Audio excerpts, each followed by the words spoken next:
Hello and welcome to the latest in our series of webinars from Tines. Today we'll be talking about secrets engines and how to integrate that with Tines. Specifically, we'll be talking about HashiCorp Vault and integrations with 1Password. I'm Chris Kohanek, one of the sales engineers here at Tines. Our agenda for this webinar, we'll start out with a quick introduction to Tines, just to get you acquainted with Tines if you're not already familiar with the platform. We will then take a look at secrets, why they're important, and how we use them in Tines in order to perform integrations with a number of different tools. Then we'll take a specific look at 1Password and HashiCorp Vault. Take a look at the prerequisites that are needed in order to do an integration with Tines. Then we'll take a look at how we manage secrets in those secrets engines like 1Password and HashiCorp Vault, how we address them as an external resource from Tines. Then how do we make that process just a bit easier? Tines is a great automation tool. Why don't we use Tines in order to automate some of those processes that might be a little bit tedious in getting them set up? So let's get started. We think of Tines as a radically different approach to automation that allows security and IT teams to automate any workflow regardless of the complexity. Any tool that has an API is fair game for us. We're happy to use anything that has an API, and we use that to integrate a number of different tools into workflows. What do those workflows look like? Tines uses a whiteboard-style interface and only 7 actions in order to compose our automations. We call these automations stories, and whether you've heard terms like runbooks or playbooks or automations, they're all synonyms for what we call stories. And only 7 actions are needed in order to compose these stories. These are made up by some input actions, like receiving a webhook from an alert source, maybe from an EDR source or something similar. Receiving an email as a way to kick off an automation, very handy for phishing use cases where we're receiving an email that looks suspicious and we break that email apart and find out any of the constituent parts as observables to go and act upon. Or we're pulling data from another source periodically using an HTTP request. This might be a source that has alerts stacked up, and then we just need to pull them in order to get the data from that source.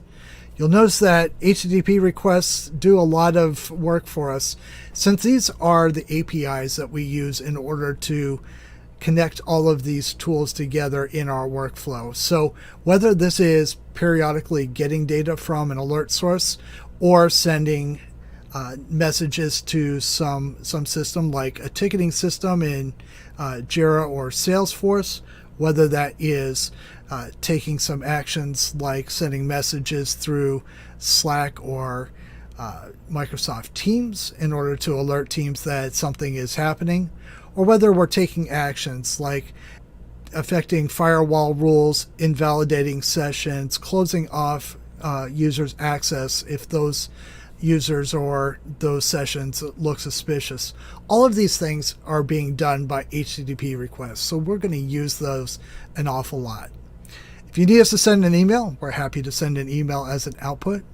And we have a number of actions that allow us to transform data, loop through data, make some logical choices about the paths that we take.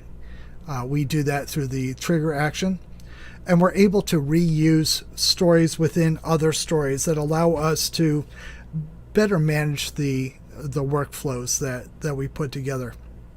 Just these 7 actions allow us to take a lot of actions and put together any of the automations that we need to. So let's say I am getting in an alert from one of my EDR sources, and then we want to break apart that message, maybe get all of the IP addresses and look up those IP addresses in VirusTotal. Make a decision based on what we received from VirusTotal, and then message somebody in Slack. We're able to do that pretty easily by using templates. Now, We could start out by using just these actions all by themselves and setting them up manually. But it's a lot easier if we start with a pre-configured action.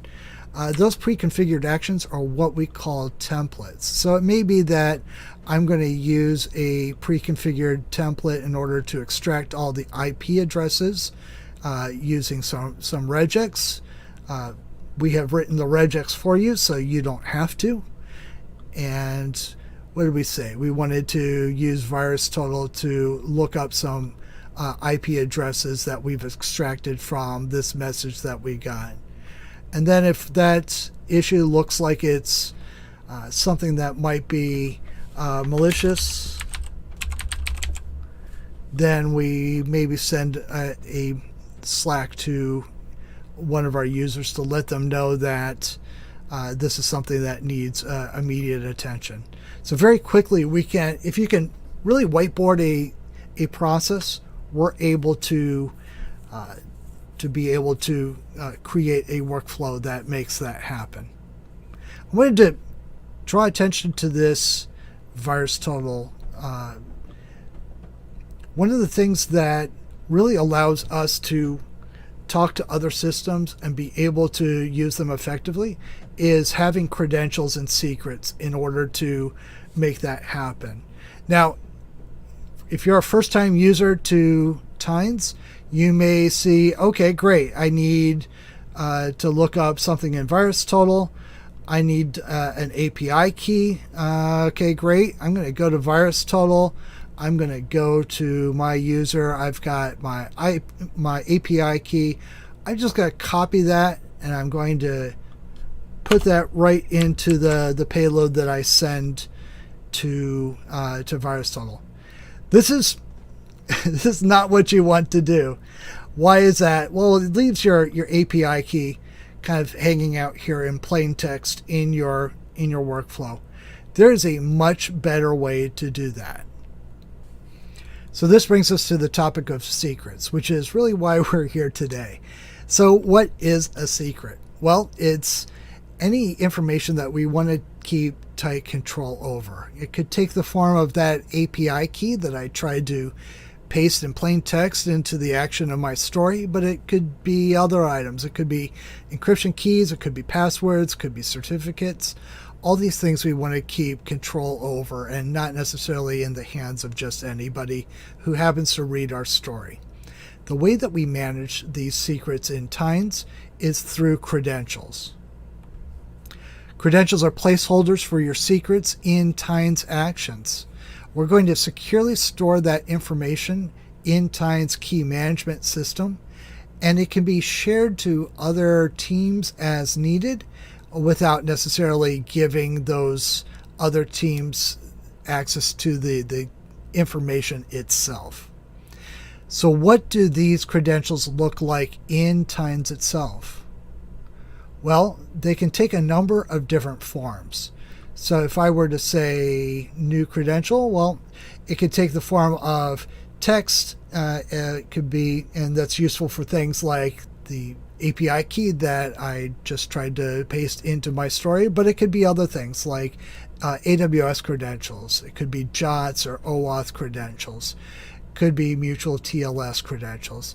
Or we can also retrieve that information through an HTTP request. And that's going to be useful in a little bit when we go to automate going and grabbing that information from something like HashiCorp Vault or through 1Password. So when we create a credential, let's say we create a credential like we'll call this one webinar for VirusTotal. And this is where I really should have pasted that API key. That way we can use that in a story. That way, instead of using the API key just in its raw text form, we can create we can call that placeholder for that credential and webinar VirusTotal. So you can see that instead of it being just in plain text, now it's something that is masked away from the user. So somebody can use that credential in their story without actually knowing that credential or that secret in and of itself. So this is a secure way and a very orderly way of managing secrets within Tines. Now, you may have secrets already in 1Password or in HashiCorp Vault, and you may not want to maintain those secrets in two different places. I don't necessarily want to have it in 1Password and also make sure it's in Tines as a credential as well. It may be something that is a credential that rolls frequently. It might be subject to invalidation or rolling frequently. And I don't necessarily want Tines and that automation to break as a result of me changing that item in 1Password.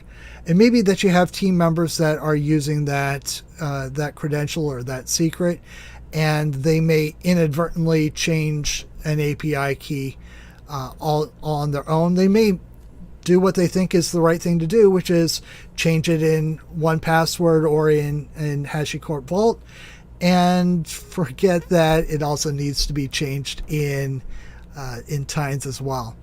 So that's one of the important reasons why you may want to go and retrieve that information on the fly from those two key management systems rather than storing it in and of itself in Tines. So let's talk about what we need in either 1Password or in HashiCorp Vault in order to connect this with Tines. So prerequisites are different for each system. Let's take HashiCorp Vault first. First thing you need is a Vault server. It seems fairly obvious that you will need that. And there will also need to be some mounts that you have access to and some secrets in those mounts. So a token that provides you access to those mounts and those secrets is going to be needed as well. And I'm going to mention, kind of as a disclaimer here, some of the examples that you're going to see here are test services that I've created for myself for this webinar and for development purposes and are of development quality. They may not represent the most secure practices, so be sure to read and understand all the information and the documentation for each of these systems in order to make sure that you're doing things in a secure manner. Let's also talk about 1Password and their prerequisites. Couple more things that we need to do in 1Password. In addition to simply having an account, we're going to need vaults with secrets that we want to share with users of Tines. It may be one vault, it may be several vaults that we want to create automations for. The second thing that we need is vault access credits. Now, with 1Password, the access and to the automation is governed by your subscription level. So you want to take a look at how much automation or how many credits are available to your subscription. The third thing that you're going to need is a 1Password Connect server. 1Password, and let me give that disclaimer one more time here.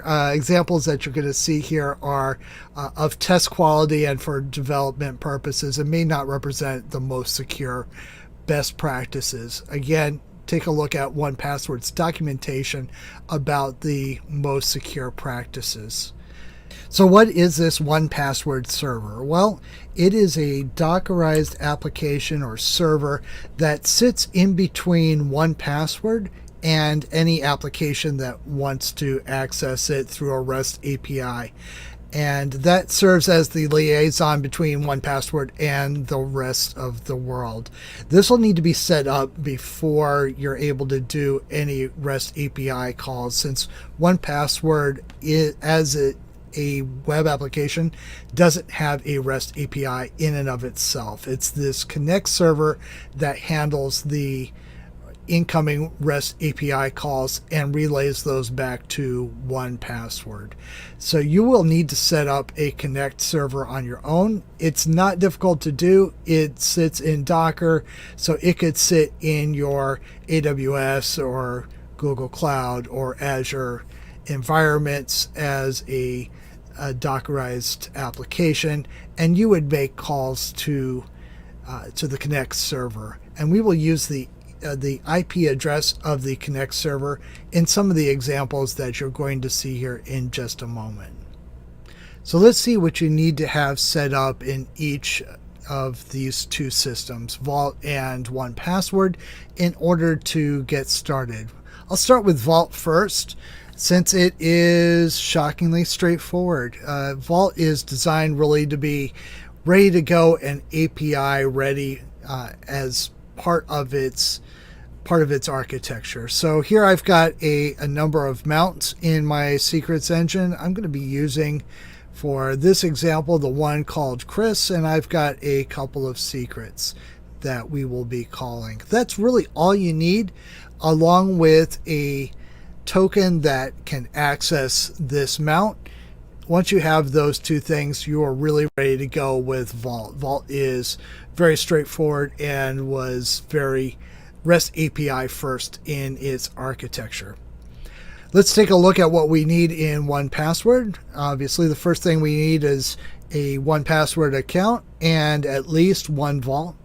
In this example, I'm going to share two vaults, or make two vaults available to the integration. And from this point in 1Password, you would come over to Integrations. If you want to create a new integration, we will click on Directory and Other. And we already have a Connect server, so we'll go ahead and click on Create a Connect server. And we will give this an environment name. We'll call this Webinar for the purposes of this discussion. And we will choose some of the vaults. We'll leave Chris's vault alone, and we will just use these test vaults and update vaults. We'll then add an environment. I will give a token name. We will call this the webinar token. And we'll give it a reasonable expiration time of 30 days. This is one that we may choose to roll frequently for security purposes. And for this access token, we will select both of these.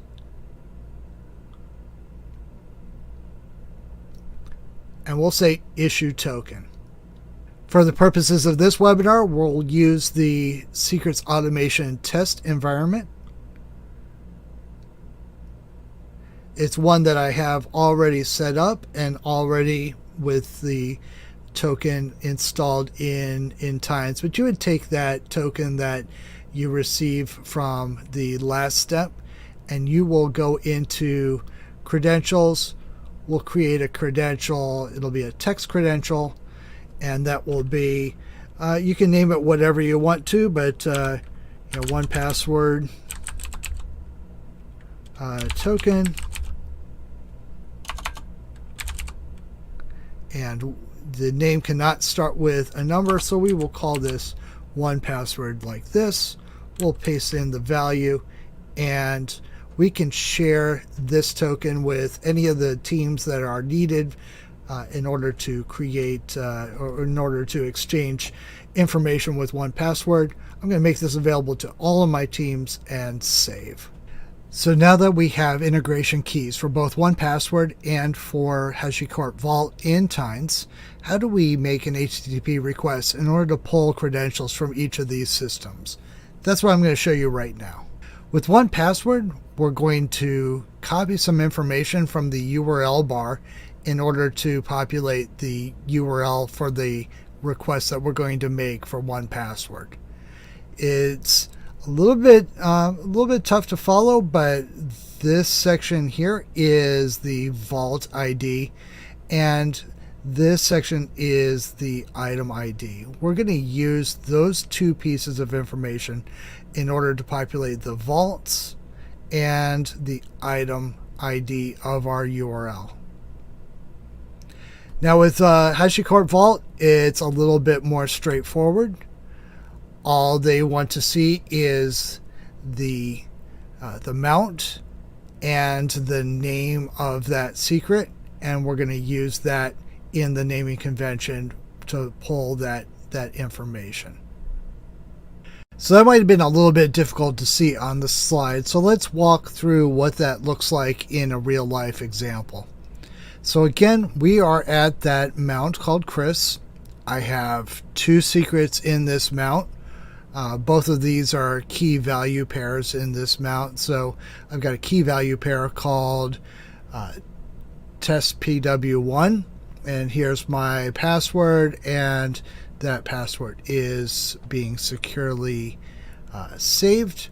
So how do I get that from HashiCorp Vault? Well, we'll create a credential. It'll be if we were to do a new credential, we would do an HTTP request.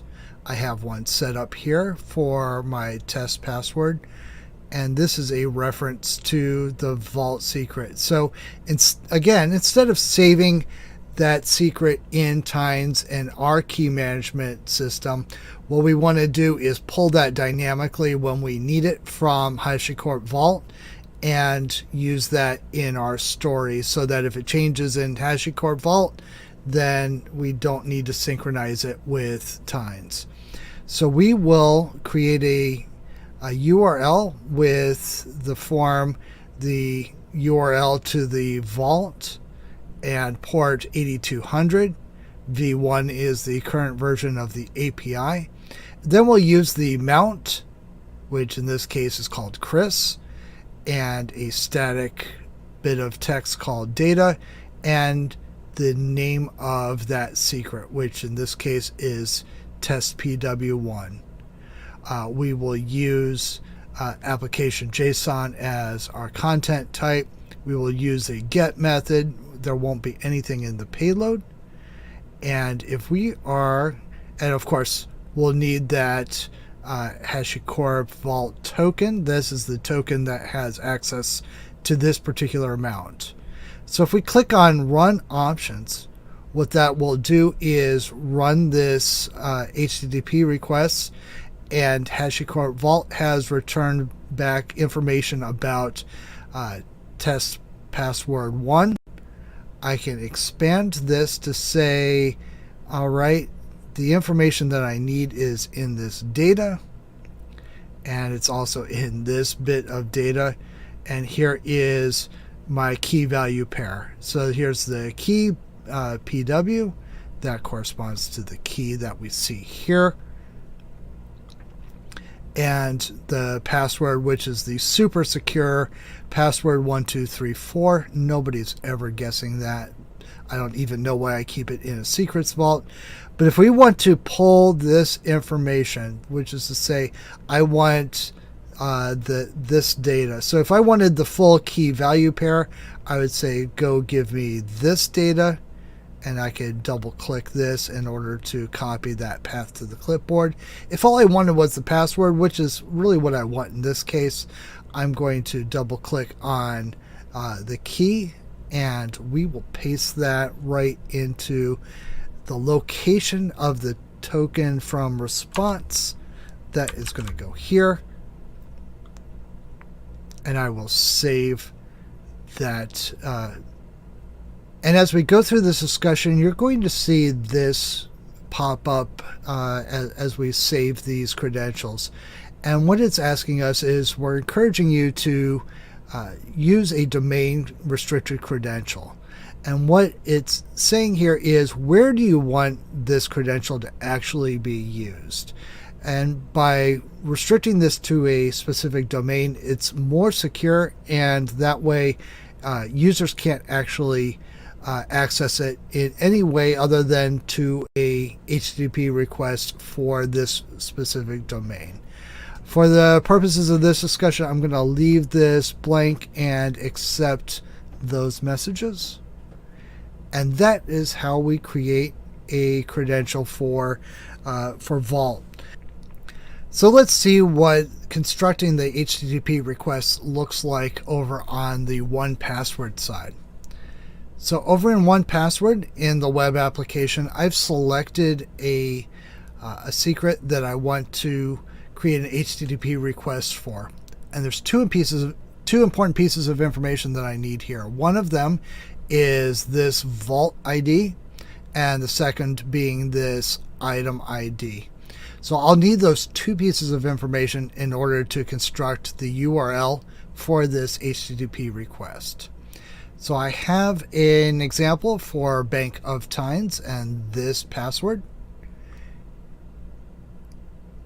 And here it is. So I've given it a name. Again, this is an HTTP request type. We'll give it a URL, which has the shape of HTTP or HTTPS, preferably HTTPS with a port of 8443. In this case, I'm just using a test service, so for, again, developer quality for the purposes of this discussion, but I encourage you to use the best practices from 1Password's documentation. So we've got the HTTP and the URL or the domain name or the IP address of the 1Password server. And then again, it takes the shape of v1 and vaults, and then that vault ID, and then items and the item ID. We'll complete the HTTP request with a content type of JSON. It'll be using the get method. That's not surprising. The payload is empty, and we've got some header information. It'll accept application JSON, and we'll have authorization with the bearer token of that 1Password token that we set up during the automation step. So if we have that all set up and everything works correctly, if we click on the Run Options button, it'll reach out to the 1Password server and it will return our secret. So this is the form that 1Password uses. In the body, it will give us a number of fields for our password type. In this case, it gives us some useful information and some less useful information. So we want the ID that is a password. We've got the value, which is what we really want to get to, which is this secure password again. 1Password told us that that was a crummy password, and it indeed is a crummy password. So what we need to do is we need to create a formula that looks for within this fields array an item that has an ID of a password and the value. We want to grab the value from that. So the way that we construct that is we'll have a where statement that says, okay, go into the passwords array, go give me where it has a purpose of password, and then go give me the value of that password, and then that correctly returns the right item.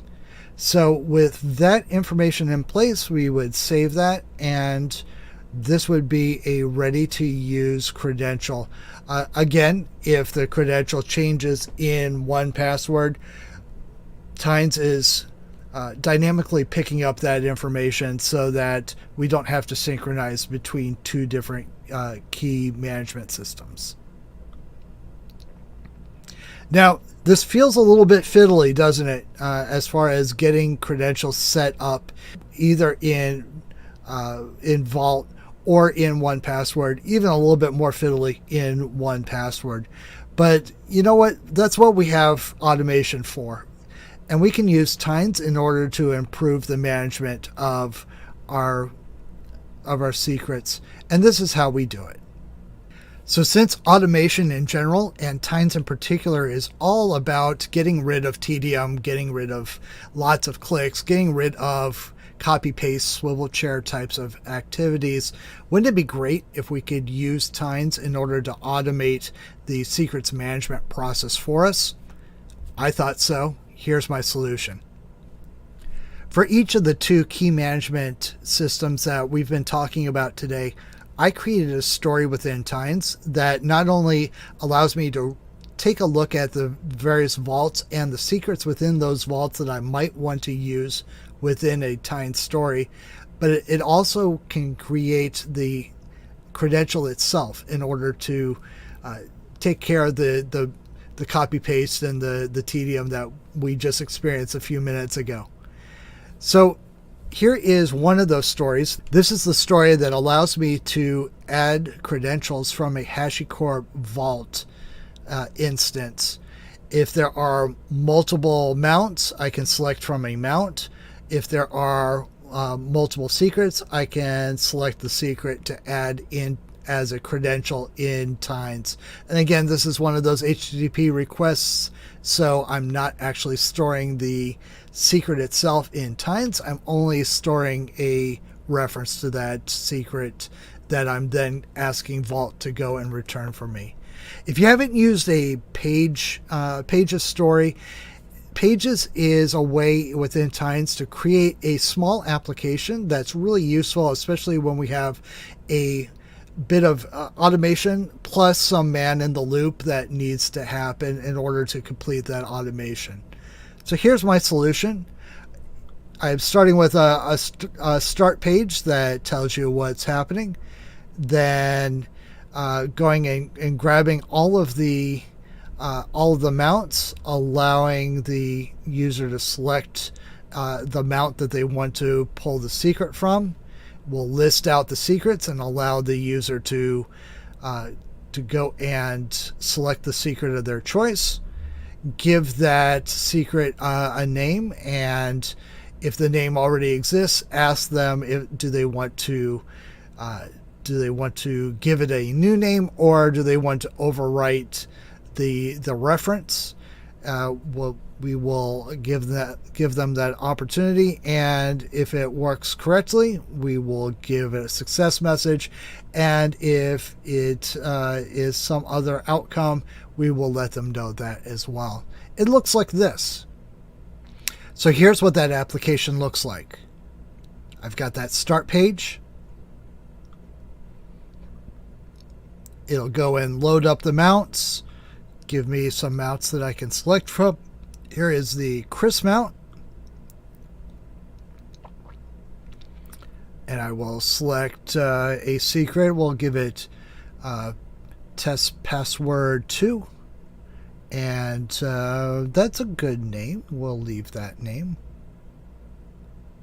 Oh, I already have one that exists under that name, so let's create a new one with test password 3. And success. So if I go to credentials and test password 3, here is the newly created test password without all the fiddly typing and the tedium. So if you're a 1Password user, we have a very similar type of story where, again, we start with a start page. We ask to list out the vaults. If there's only one vault in that automation, we will just present that one vault. If there's more than one, then we will list out the vaults for you to select from. And similarly, once selected, we will present the items for selection. We will name that credential. Also give a little bit of information that 1Password is so kind to return for us. We might as well use that. We will check that if it's an existing credential, and if it is, then we will let the user know. Otherwise, we'll add it to Tines and give a success message, or if it's unfortunately not successful, we will let them know that as well. This looks like this. So here's that pages page. Since there was more than one vault in our automation, we will select the security team secrets. And remember, I had that bank of tines. Maybe I'll select super secret this time. I will make sure that it's not using a name that I have already used. So I'll give it super secret 2.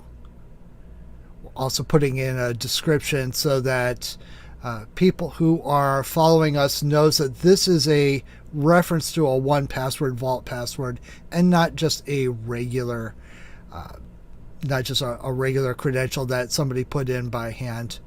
1Password also gave us a little bit of information, which I am including here just for informational purposes. We'll go ahead and submit that.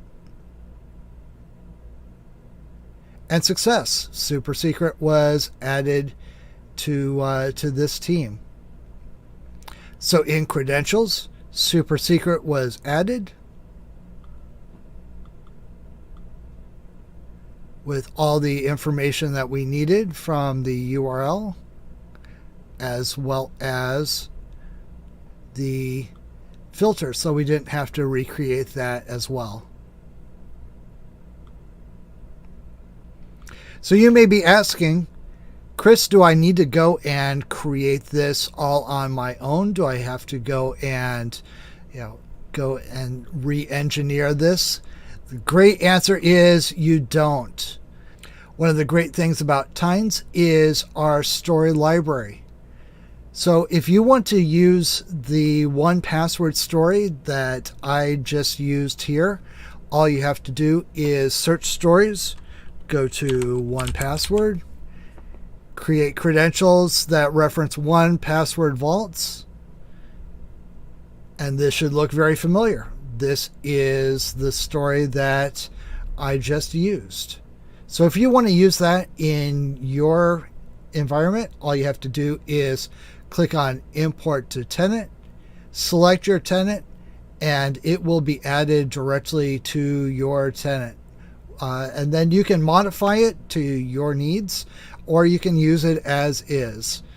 There's some directions on how to set up the initial settings so that you're ready to go. But follow those instructions and you will be set to use it. A story library story will be posted momentarily, probably at the same time as the release of this webinar, that has the Vault story as well. So you can use that just by importing it to your tenant in the same way. So we appreciate you tuning into this webinar. If you have any questions, reach out to us. We're on the community Slack. You can reach out to your customer success managers, to your account executives, or even to your sales engineers like myself. I'm Chris Kohanek, and thanks again.